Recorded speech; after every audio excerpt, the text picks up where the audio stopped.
Euroregione.news. Carnevale in osteria fino alla Ringa.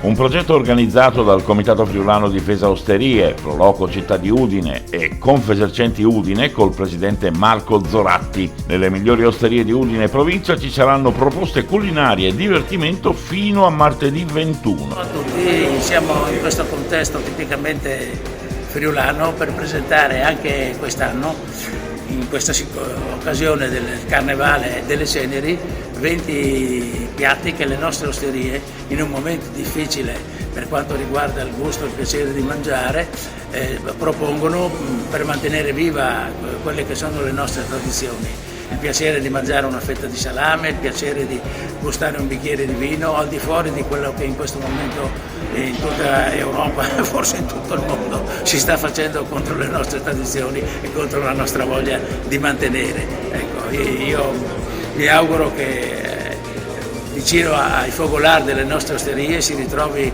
quel piacere e quella volontà di fermarsi, di bere un bicchiere di vino, di mangiare qualcosa di buono e di stare come si stava una volta in famiglia. Mandi. Buongiorno a tutti gli amici delle osterie. Finalmente il Carnevale in osteria, che era un appuntamento ormai consolidato, riprende quest'anno dopo 2 anni di sospensione a causa del Covid.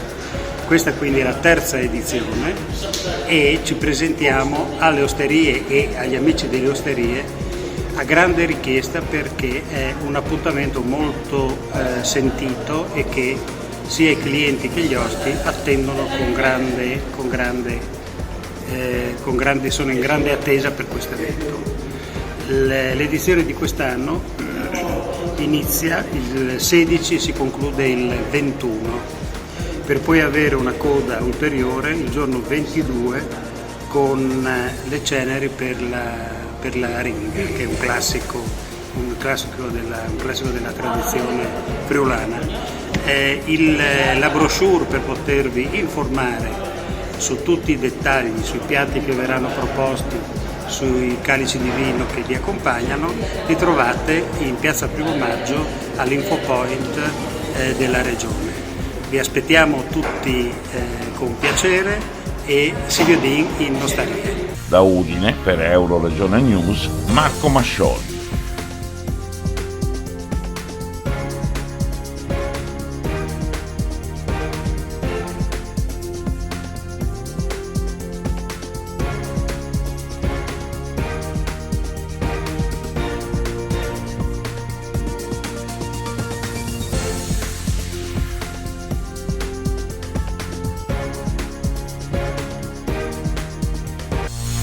Euroregione.news.